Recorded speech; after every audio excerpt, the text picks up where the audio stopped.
Yay. Awesome. So I set up a YouTube channel just called SEC Communications. We have another channel that's for our what's going on? Everything good? Okay. For our group dynamics course, my group dynamics course actually has like a charity event that they put on, and so we use YouTube to kind of like have a live stream of the event, but also to advertise it. We have a number of other social media accounts as well, but that's the reason why we have a communications um, YouTube page as well. You might find other things like on Instagram and things like that as well. Okay, so I thought that uh, a couple of reminders is that I'm doing these in-person classes. So if anyone is watching this afterwards or watching right now, we can always take a look and see if anyone. Hey, look at that! We got a couple people who jumped on. Um, so the only people that have those links are the people in the class that I just mailed it out to right now. So hopefully that's some your classmates.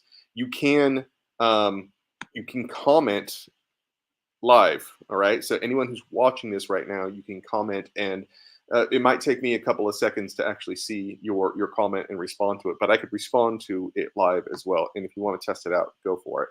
But I'm going to be trying to do these, if we have discussions, might just do a live stream of the discussions. I'm not going to put any students on camera that don't want to be on camera, but maybe your voice might be on there. Okay.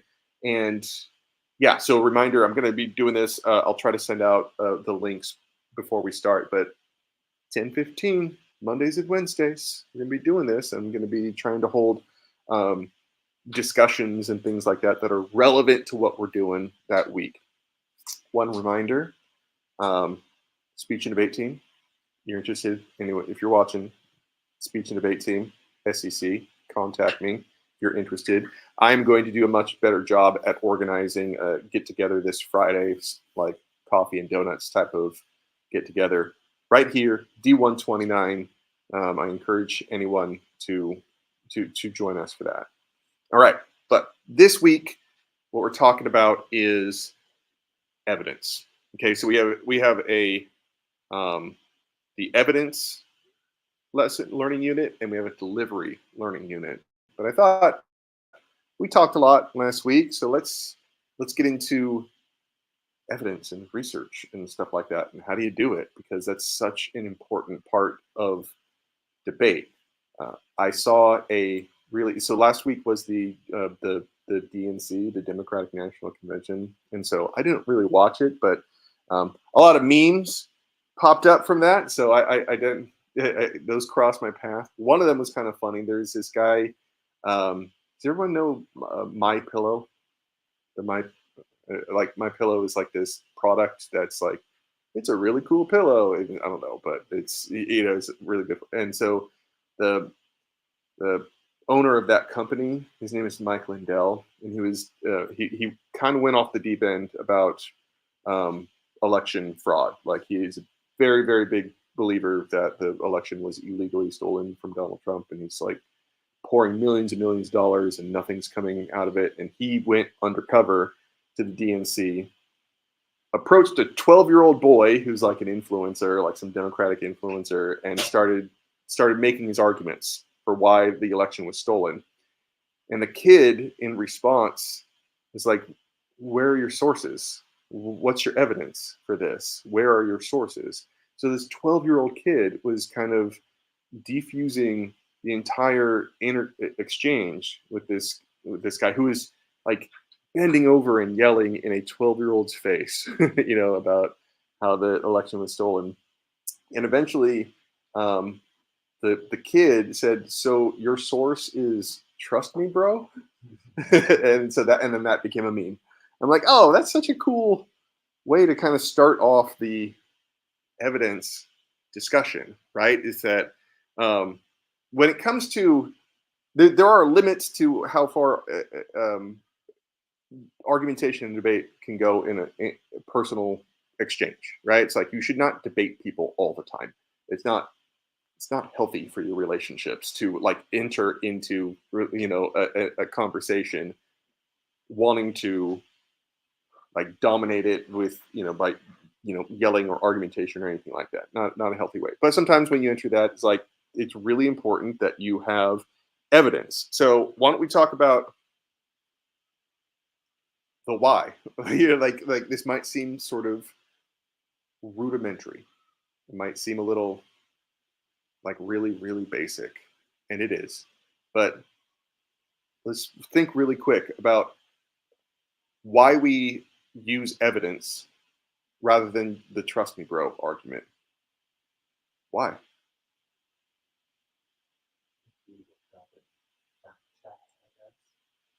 So you could get somebody else's perspective on it, right? It's not just you're not just asking. So what's wrong with asking someone to trust you?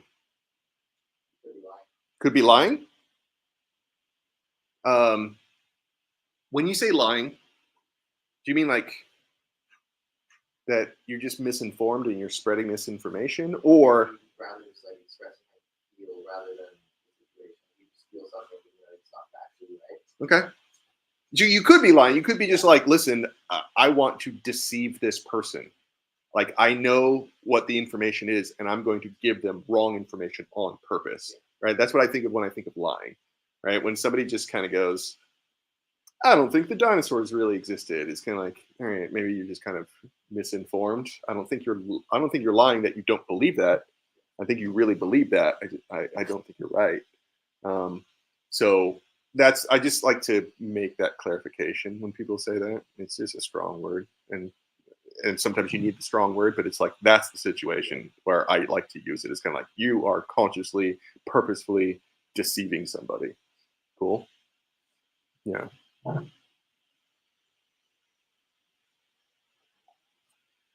So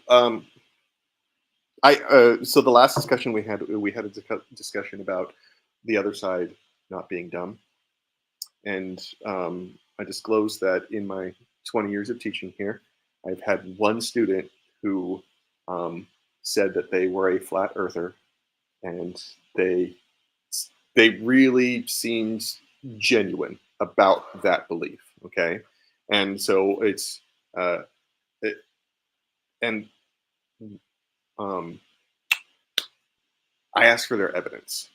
I'm like, okay, cool. Like, I want to see what your evidence is. And they, um, uh, well, before I get into that, there was one other thing. Like, I was maybe 20, no, I was like 27 when I got hired. So I might have been, so I might have been mid 30s, early 30s or something like that.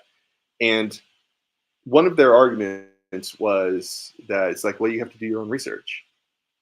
I'm like, okay, cool. Let's start there. How old are you? Right? And I'm like, how old? And they told me that they're 19 years old. I'm like, okay, so I'm like 15 years older than you. Do you think in those 15 years, I just haven't done the research? Like, why do you, why do you assume that I haven't done research just because we disagree? Right? What do you think about that statement? Well, you have to do the research. Right? Have you ever, let's start here. Has anyone ever told you that? Have you ever encountered that in a, yeah? Like, it's hard to remember because sometimes it's like they're not really, the subject isn't the important part. Do you remember when somebody did this? What we were talking about? Yeah, we were talking about fluoridated water.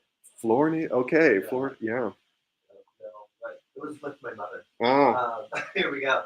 But no, I was like, well, because I was literally writing a paper for my other class on fluoridated water. oh. And then she was telling me, makes you dumb, right? All this. I was like, okay, well, there is truth to that. You use it in excess. Mhm. And she goes, no, Dylan, even a little bit is bad for you. It's going to kill you.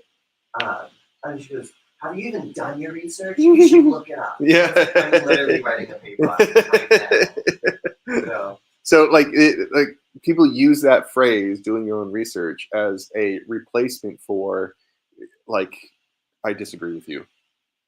It's like, because I got family members who do that all the time. And you ever stop and think, it's kind of like, when did they actually stop and do this research that they said, I know what you do on it. I know what your routine is. Like this is a family member. It's kind of like, I know that you haven't sat down and read research on this, like it's more than scrolling through a TikTok or something like that. It's like, don't give me that, please. Like, did you actually sit down, go to a library, say, all right, time for me to, like, as an assignment or something like that? I don't think so. I don't think so. You know what I mean? It's like, yeah, I think that the actually doing, when you're talking about doing research, I want to kind of show you, what does that look like?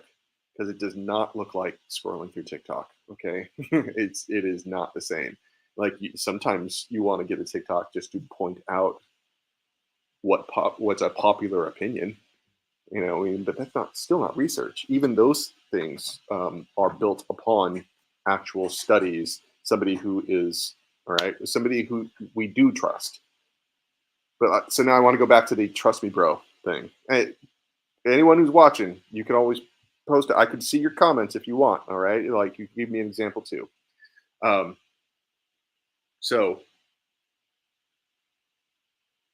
when that exchange happened, where it's like, trust me, bro. It's like, so your thing is trust me, bro. Um,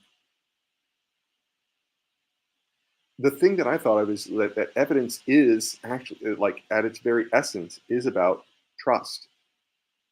That's what. Who do we trust? I have not seen the curvature of the Earth personally, right?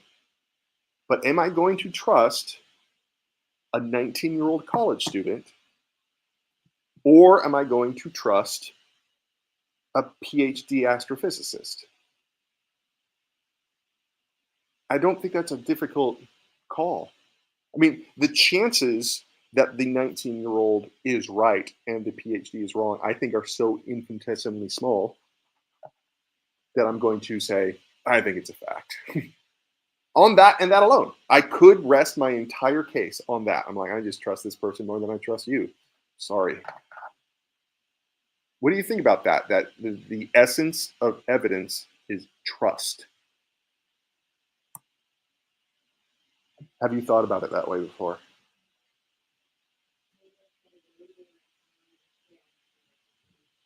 Right. Yeah, that's right. That's right. It's a credible source. Now, credibility is not like this black or white thing, right? It's like, oh, credible, not credible, credible. Like, people have differing opinions. They publish these differing opinions. They have advanced degrees and they publish differing opinions, right? And then it starts becoming, who do you trust more? It's also the essence of, like political decisions, right? And often, and because the essence of evidence is trust, usually your beliefs are based on who you trust first and facts second. Which is why the vast majority of people vote the same way as their parents. Vast majority. The vast majority of people have followed the same religion as their family because you trust them. Like, you're growing up with them, you trust them. It's kind of like, this person is giving me accurate information. Okay. Now,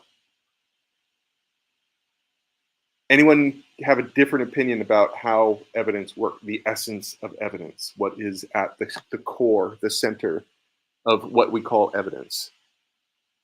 Is this consistent, or did you think of it in a different way before now?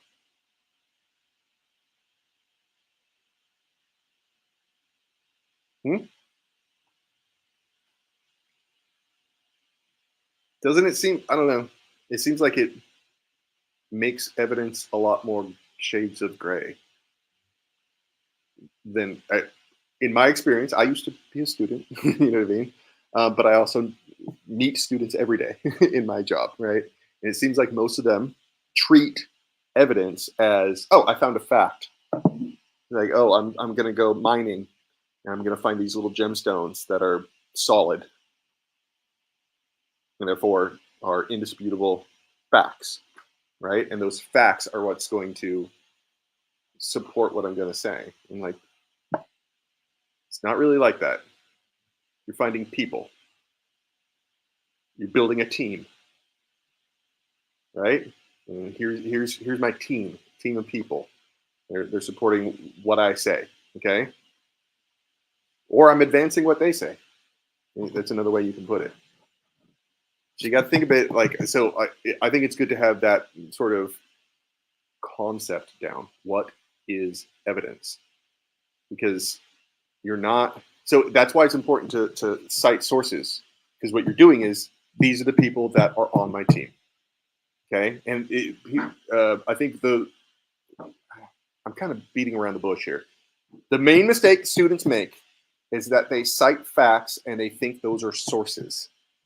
You have to explain where you got that from. Citing sources. Okay, so just because somebody said it's a fact doesn't matter as much as who said it and when. And can I go and look it up? Right. So when people cite statistics, a statistic isn't a source. Right. Like I mean, people are throwing around like polls right now, like because we're in the middle of the campaign season. It's like who's winning in the horse race to become president right now? It's like, well, there are uh, a lot of polls. They're kind of all together, but some of them are more than others, right? So who are you citing? And so that's important. If you say it's kind of like, oh, Harris is leading in the polls right now, you're like, I saw a different set of polls, right? So saying that Harris is leading in the polls is not a source. You say that Harris has a 51 to 47% lead over Donald Trump nationally. I think I've seen that somewhere, right? Like she has like a 3.5% lead. It's like that's not a source. That's an assertion. And until you tell me where you got that from, you're basically saying, "Trust me, bro." Not good enough in debate. Okay, you can't just even if that number is right. That's the thing that I think a lot of students, including myself when I was a student, don't understand. I don't care if you are giving me accurate information. I need to double check it. Okay.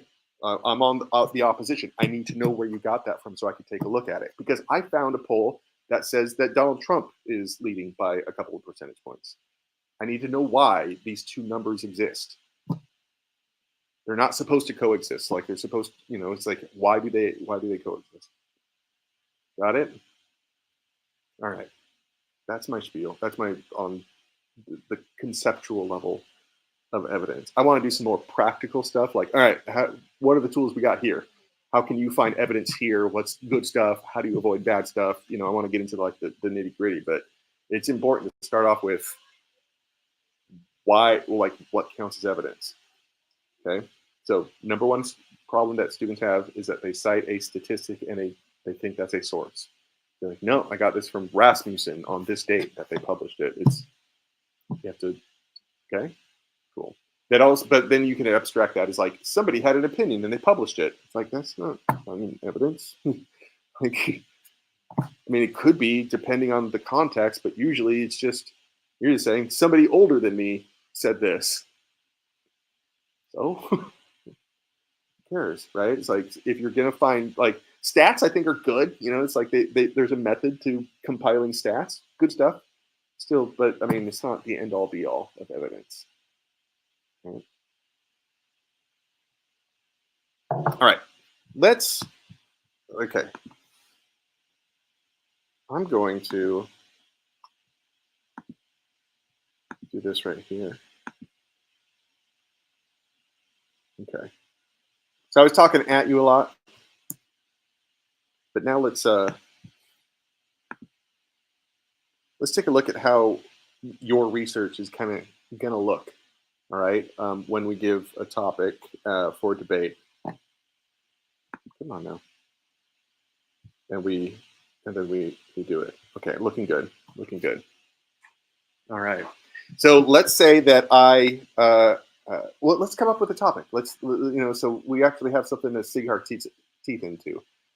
What is a debate topic? Maybe not too heavy, something a little accessible, more like on a pop level, not necessarily really heavy international politics. Like we could avoid the Israel topic for today. We'll get into it later, but let's take baby steps into controversial topics. Anyone got a topic that we might be able to? We said fluoride. Let's do something other than fluoride, just for the sake of having something different. No. Okay. Okay, that's a current event, yes. But what's the controversy? Where's the we have a camp of people saying X and a camp of people saying Y, and they're like, yeah, right. So that's what I'm saying. So like, if we're going on, let's just check out the news here. Let's see what Trump Harris debate campaign spark over muting microphones. Oh, no. Telegram. Okay, that's interesting.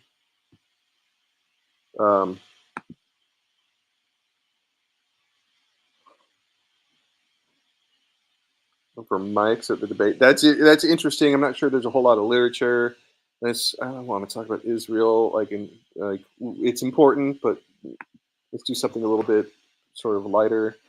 Let's see here. Oh, let's freaking do climate change. Right? Like the dangerous heat returns to U.S. Okay, climate change. All right. So,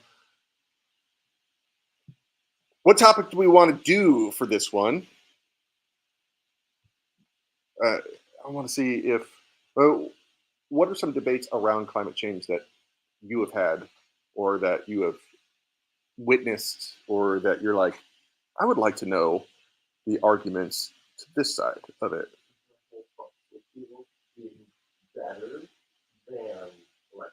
Okay. Okay, that's perfect, right? Like fossil fuels are better than electric vehicles. All right. So how about we? I already even reduce that down to internal combustion cars are better than electric cars. Sound good? Is that fair enough? Because I just want to avoid sort of like definitional debate right now. Fossil fuels could mean manufacturing. Let's just talk about transportation.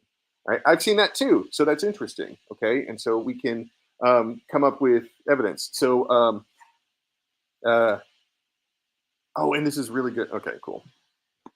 Okay, so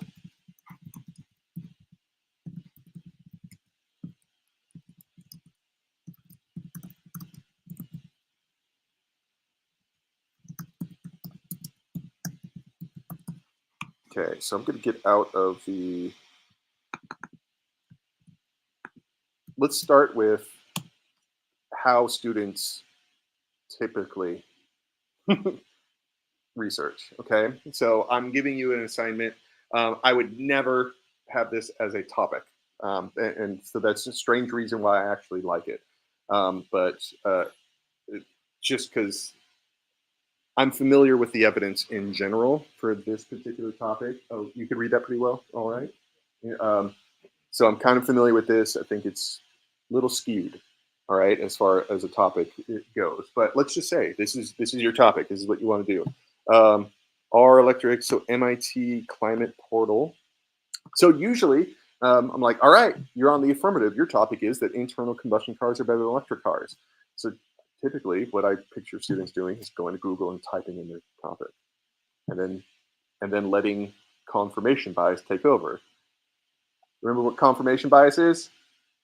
We discussed this last week, but you weren't here for that one. Yeah. So I'm going to do a little review right now. Remember, you could always comment online. This is a great application of confirmation bias. I want to point out when it happens. Okay, so how do we define it? Or you could do it in your own terms as well, but conceptually, what is confirmation bias? Be right back getting coffee.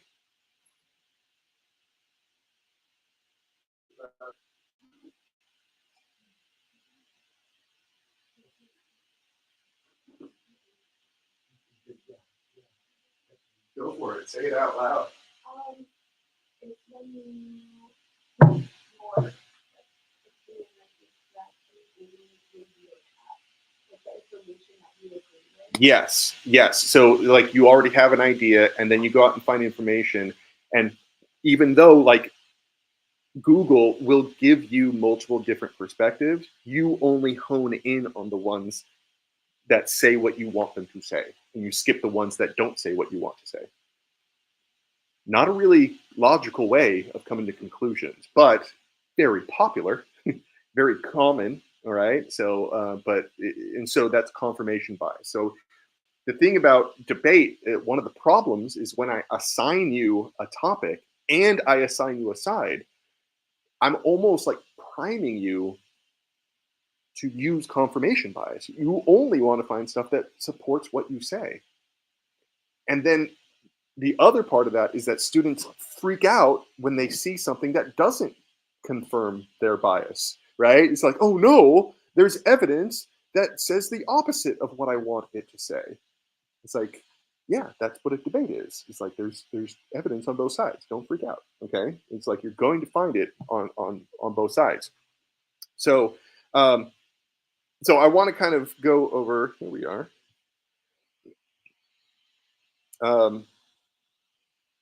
Oh, look at that. That one, why combustion cars are better than electric. See how that's phrased? That's phrased in a way to sort of create confirmation bias in your results. Like the answer is, it's like you're trying, you want to find that information. In some level, you're going to want to do that, okay? But that doesn't mean you ignore the opponent's arguments. Anything that comes up on the opposition, now that you know what's coming, you should pay attention to the stuff that doesn't confirm your bias. And now that becomes your strategy, and you know what's coming. You know the arguments that are coming, and so you could prepare for your rebuttals. So right up top. All right, let's take a look at, we have an MIT climate portal.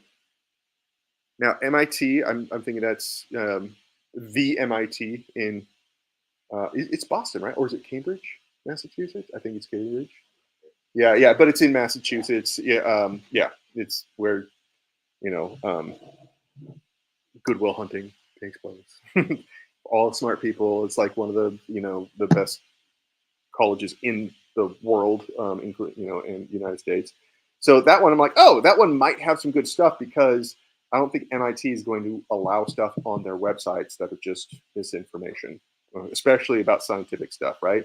But now look at this. We have Reddit, Quora. Have you ever cited Reddit or Quora? Why not? Right. How are you going to trust them? See that? It's the central part of evidence is trust. You can't trust what is put on Reddit or Quora because they don't have an editorial process. MIT probably has people who have restricted access to their website that allow information on there. This one doesn't have that. So how are you going to trust them? See? It always comes back to trust. Do I trust this source? Transportationandenvironment.org. Who the hell is that? Has any of you come across the myth that .org means more credible than .com? You've never heard that before, or you have heard that before? Yeah, okay. But you never heard it? Oh, okay, all right. I've had multiple students ask me that, and it's a great question. So I just wanted to kind of like, if it's not true, you can just as easily reserve .org and .com. You go to GoDaddy and just pay the same amount of money, right? And it has the same process for doing it. There's no checking your credibility when that happens, all right? So there is no reason to believe that .org is any more credible than .com. Electric cars are Reddit. Okay, so is there any reason that you would ever use Reddit, Quora, social media? Yeah? I think it would be important to be able to see the discussion. Okay. That's going on. Yeah. Because oftentimes, I love going on Reddit.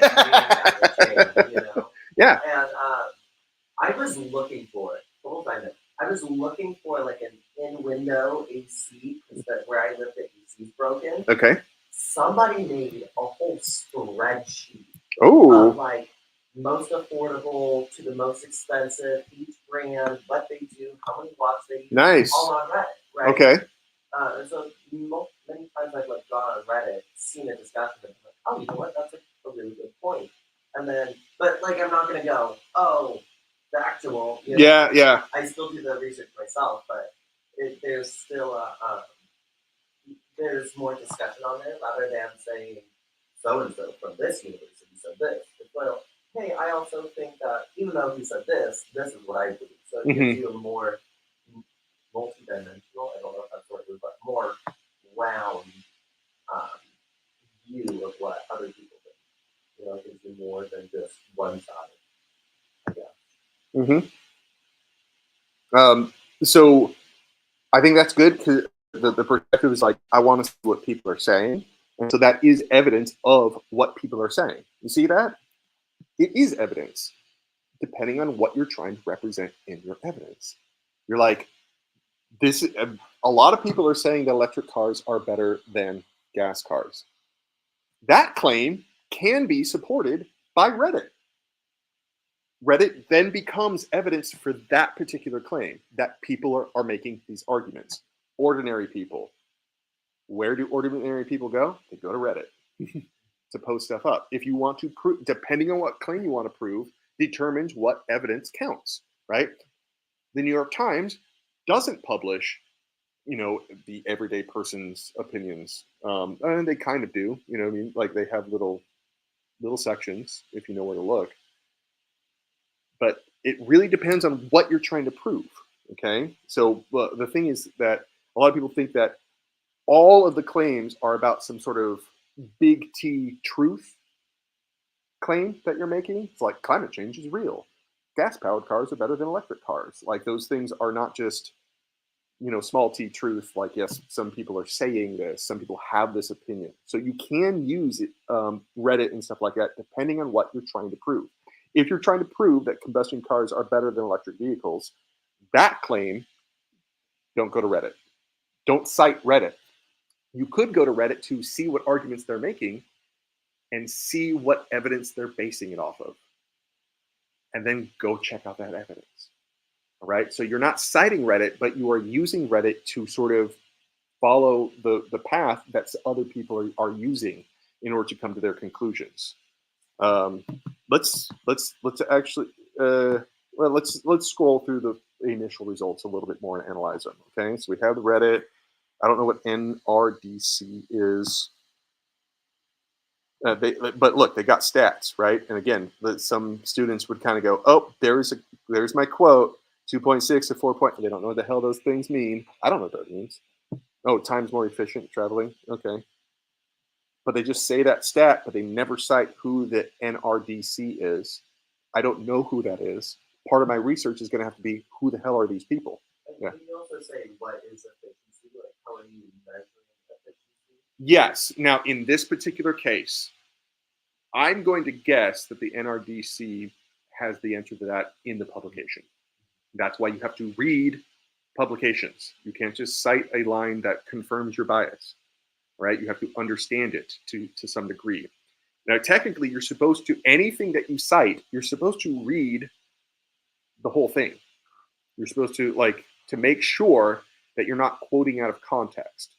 I think that, if it is a really, really, really long piece, you're talking like 30 pages or something like that, and you make sure that you could get the gist of the context without reading all 30 pages and make sure that you're not quoting out of context. Still, you're supposed to read everything that you cite, okay? So the whole thing. There are times I'm citing a book in an article that I'm reading right now. I haven't finished the whole book. I'm like, okay, I know that I'm not misrepresenting their opinion if I quote this part of it right now. So that's the whole point, is like, don't misrepresent your sources. All right? Manga Bay? Oh, Conservation News. Okay. Car and Driver. I think that's an old-timey magazine that's probably, I think, converted. Constellation, Sandia Laboratory, Federal Credit Unions. All right. Okay. All right.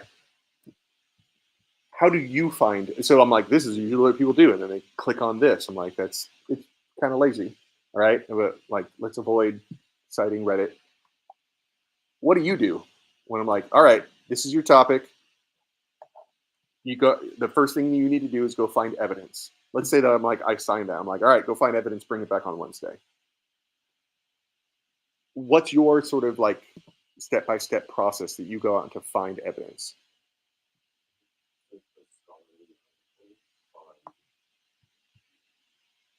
So you like go to, you just go to Google Scholar? Okay. Did they switched it up. I haven't used Google Scholar in a while. Google Scholar and search bar. Mm-hmm.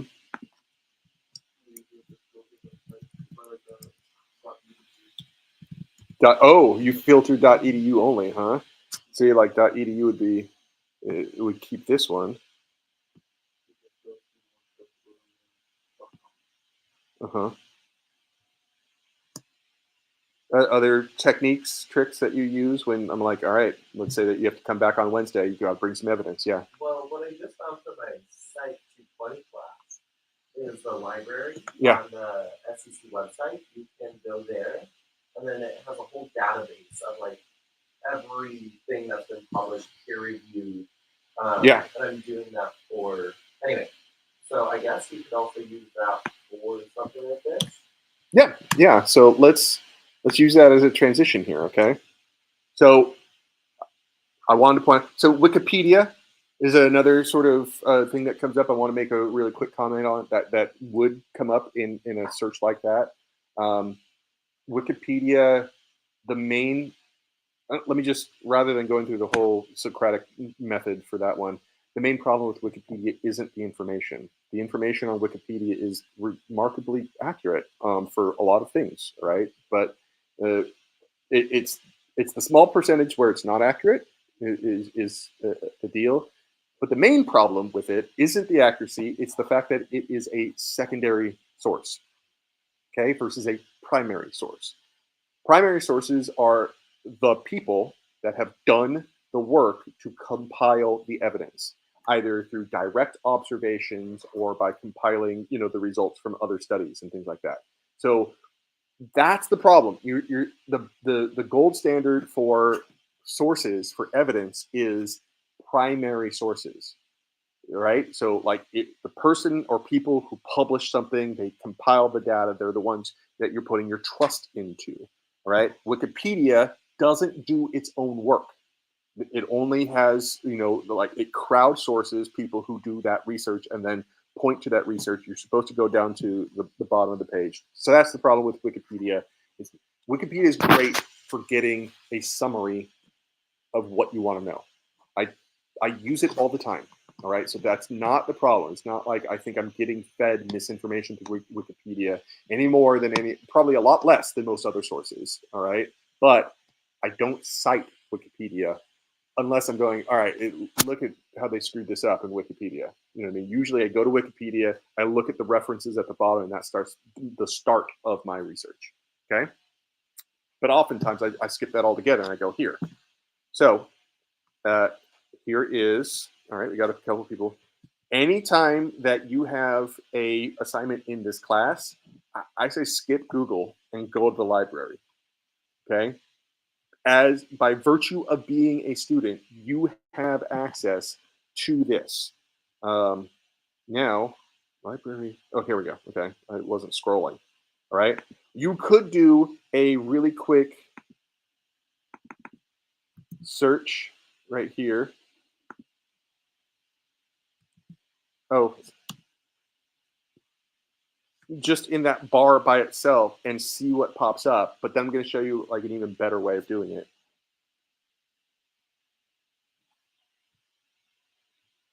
So they pop up comparison. They pop up studies. They have it. It doesn't support what you're saying necessarily. It just has those keywords in it. Okay. And that's in South Korea. You're like, okay, I don't know if South Korea has the same sort of manufacturing standards for cars as the United States, and so you might just want to skip stuff like that. All right. Okay. The Internal Journal of Life Cycle Assessment. The Italian case study, maybe not. Life cycle of using buses in Brazil, maybe not. See, okay, so here's the problem that a lot of students get. It's kind of like I'm looking at these things, and none of them really seem like they jump out as like, oh, there's a source for myself. You know what I mean? I think that you have this urge to kind of go, I'll just take the first one. I'll find a sentence or two that is as closely related to the topic as possible, and I'll cite that. Okay. I tell you what. I told you to get your computers out. Why don't you find an article? Use whatever technique you would in order to prove this. Okay. And remember, you're trying to prove that internal combustion cars are better than electric. That is like you have to say something in your 5-minute speech if you're giving that one, okay?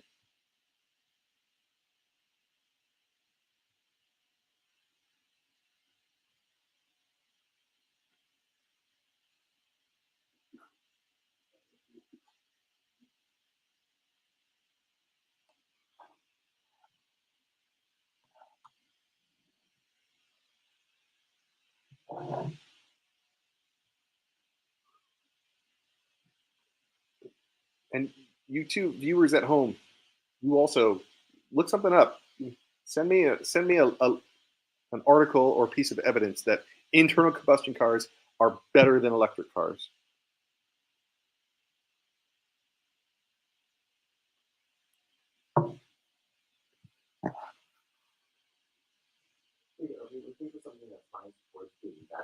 Yeah, yeah. Oh. And I'm not gonna keep this hidden from you, but you're on the wrong side of this debate. Like I'm just putting that out there. All right. Like if you don't think so, and you're not, I know I already put my position out there. I'm just pointing out. I've seen the evidence, and there's better evidence against this than for it. Yeah. So if I wanted to find something that was biased towards my opinion of internal combustion versus Yeah. better, I'm assuming I could look up Chevron, this big gas oil company. Do it. That's exactly. Their funding. Yeah. Right? Maybe. Like, Let's see if Chevron actually does that. I might be surprised. They might not put that out there. But have you heard this argument before, just in general? Anyone else? That internal combustion cars are better than electric? Yeah, you've heard it, right? And the people who are espousing this are probably saying you should do your own research. It's like, well, now we're doing it. Let's see if we come to the same conclusion they did after we did exactly what they told us to do, research.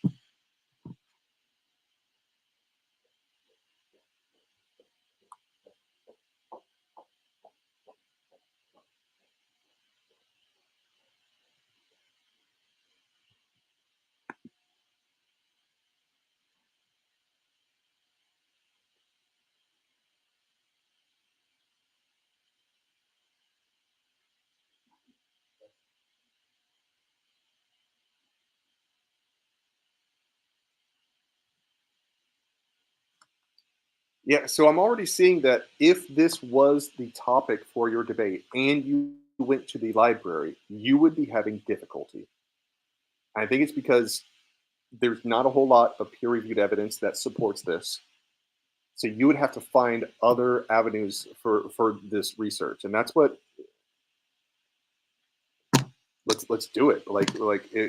Anyone find anything yet about why they're better? It could be anything. Anything. But you notice I didn't clarify that in my search here, but I'm still having trouble finding results, right? Saying, according to the New York Post. New York Post? Yes. Okay. A high percentage of Americans want to switch from EVs back to 46% of EV owners in the U.S. said they were very likely to switch back to owning a gas-powered vehicle in the next 30 years. Okay. So this is good. We have a piece of evidence. Does it even have a date? It doesn't need one for this exercise. 2024 from McKinsey & Company's Mobility Consumer Pulse. Okay. So here's a great example of What the if you didn't hear it, the evidence was that was it 46% of people with electric vehicles they want to switch back to internal combustion cars. Do we trust that whoever compiled that statistic did so in good faith using sound methods? No, you don't think so. Why not? Right next to it, Okay. I have my own personal biases. Right next to it says originally published by Fox Business. Okay. And I believe that Fox does not have I believe they don't have like a whole blank. They don't really agree with the climate change. Okay. Right. And I also believe that they're more Republican based now. Yes. Fox, and which tends to also be less climate change. Okay. I think I even June 26, 2024. I'm going to go back to that one. All right. So now take a look here, everybody. So notice how we wanted to find something. You found something, and all of a sudden it's like, oh, Fox Business. I put in Fox Business. Oh, I put Fox Business, but it knew what I meant. Fox Business, and now look, Fox Business, Fox Business, Fox Business. These are different articles published by Fox News, right? And now you have something to cite. And let's go to the one that I think you were citing. Yeah, McKinsey data. So this is really great, everybody. This is actually I definitely want to do this. Okay, so do we trust that Fox News is reporting information accurately? You're like, no. What do you mean by that? What is inaccurate? I think that with it in Fox News, I automatically assume that they have, or with any kind of news source, right? Mm-hmm. I kind of tend to go, well, somebody has to be funding this, somebody has to be bringing this up. I don't think, I really think that news has changed over the past while, where it's no longer this is what's going on in the world. It's more of like, this is what's going on, this is how you should take it, right? And so I definitely think there's like something behind and somebody pushing the agenda. Yeah. I definitely think there is an agenda somewhere. So, anyone else? I don't want to cut you off. Yeah. I found something with CNBC News, and the batteries in electric